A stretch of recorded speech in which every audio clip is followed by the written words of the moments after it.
మామయ్య కాఫీ. మీ ఆయన ఫోన్ చేశాడమ్మా? లేదు మామయ్య, నాకు ఫోన్ చేసి 3 రోజులు అవుతుంది. ఫోన్ చేయకుండా వీడు ఏం చేస్తున్నాడమ్మా? శాలరీనా పంపిస్తున్నాడా? లేదు మామయ్య, వచ్చిన శాలరీ రూమ్ రెంట్లకి ఖర్చులకి సరిపోవట్లేదంట. తిరిగి నేనే పంపిస్తున్నాను. ఎలాంటి కొడుకుని కన్నానమ్మా? అనవసరంగా వాడిని నీకు ఇచ్చి పెళ్లి చేసి నీ గొంతు కోసానమ్మా. అవేం మాటలు మామయ్య, ఇప్పుడు నాకేమైంది? తను ఇలాంటి మామయ్య మీరు ఉన్నారు.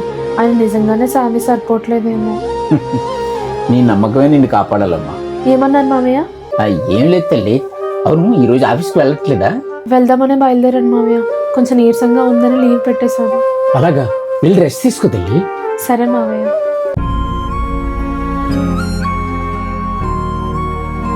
అమ్మా మహాలక్ష్మి, మీ ఆయన వచ్చాడమ్మా.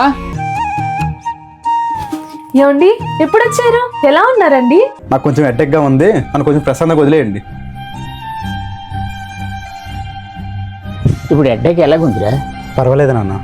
మరి నా రెండో కోడలు సీత ఎలాగుందిరా?